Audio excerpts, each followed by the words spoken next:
problem that government has is they don't want to slow down their spending. So what they're trying to get the best of all worlds. And so ultimately it means taxes certainly won't go down. Okay. So whatever your taxes are, don't expect them to go down. All right. And if they give you any relief, they'll give you relief for inflation, which they should give you anyway. But they'll make it sound like they're doing you a favor. They're just adjusting the brackets for inflation, and that's what every government should do. So you're in a position where you certainly can't cut taxes. The question is, at some point, do they have to raise taxes? I think at this stage, because it's an election year, I think everybody's going to sit tight. And I think what's going to happen is they'll accept a higher debt, because that's what everybody does internationally. Look around. The U.S. has now got 100% of debt GDP ratio. If you look at the world, they just don't have the political will to do anything else. So at this point, I think you're safe, but there's no hope things are going to get better.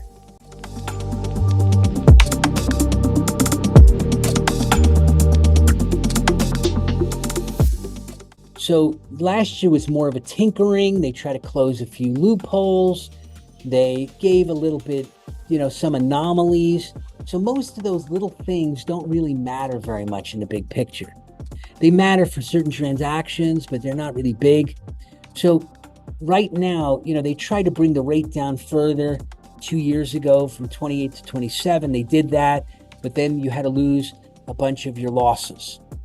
So the guys who were loss making were not helped, but the guys who were making profit at a slightly lower rate. So what I do expect them to mostly focus on is holding the line. In terms of business incentives, every time they do a tax incentive, like the solar incentive, they make it so narrow that it really does practically nothing. The biggest thing that they've got going on them is Pillar 2 by OECD. And at 15% minimum tax, frankly, our rates are above 15 for almost everything, except for the special economic zones, which is maybe 13.5 and 14. So mostly anti-avoidance rules for show. And maybe they would try to close down one or two things to prevent people from exiting the country tax-free. See a little bit of effort there, maybe a little help in the industry. But at the moment, there's so little money and there's so little options that really there's not much Treasury can do from a tax policy point of view.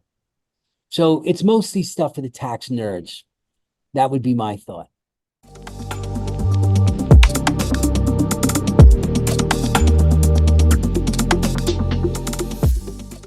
Look, I think we've been watching the ministers sort of do the same thing for now about 5 years now. The only thing is that COVID blew them out. So the only way they can balance, really, if they raise taxes, they hurt the economy. So if they do a serious raise of taxes, they're going to shrink the economy, and then that's going to hurt the taxes because the growth is not going to be there. So they can't do that. The incentives aren't really going to work on a tax point of view because, frankly, our problems are regulatory. And our problems are on the infrastructure side. So you're asking the minister to solve problems outside of his purview. So the base thing the minister can try to do is try to rein in spending.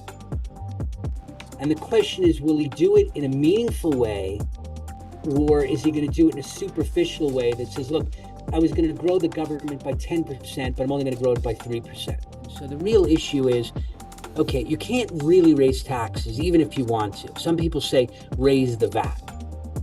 That's going to hurt people a lot. They really can't afford it. So the question is fiscal restraint. Now, you can print more money to get rid of the deficit, but that causes inflation. Government's been very responsible, doesn't do that. Interest rates, we've done whatever we've done there. So the main thing is really all that's left is to try to cut. And the problem is, do they cut in the right place or the wrong place? And the difficulty we have is that government's got a lot of feeding troughs. My prediction is they're going to cut where people won't immediately notice. Maybe what the government really should do is have some hiring freezes and not grow. And they've sort of been doing that already. So it's mostly going to be on the expenditure side, I think, where that's really the only option they have left. The only real tax option is VAT increase, which you can't do. And the other ones are just not going to be effective. So will he do it? He'll probably do it some, but he'll probably accept a higher debt level at the end. They always do.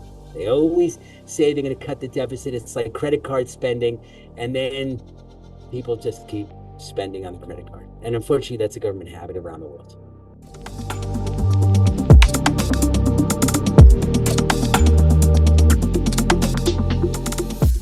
I don't like people coming here, working here, and being taxed less. And other forms of tourism really comes down to home affairs. And home affairs has shown that it's very reluctant. It seems like it wants to, but at the end of the day, they get tough, and they put in rules. So I don't expect anything there. Manufacturing, government tries every once in a while, but they always choose something that doesn't work. So the special economic zones for a 50% corporate rate by itself doesn't do anything. You know, if you're going to have a special economic zone, you have to give it all departments, not just tax. That's what they did in China and Vietnam. But here we just give a paltry tax, thinks it doesn't work. But governments around the world love manufacturing, or they'll say something for small business.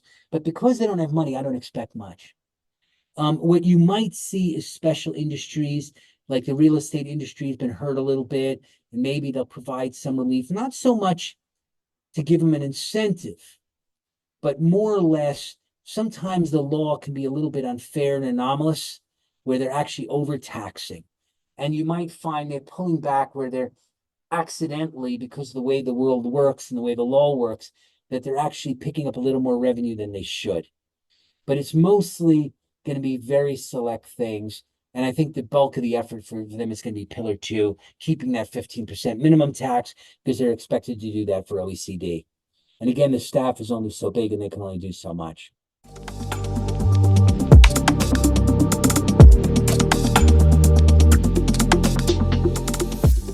Yeah, look, I think that, you know, it depends what you want. I frankly think we need to deregulate. That's the thing I'm pushing everybody.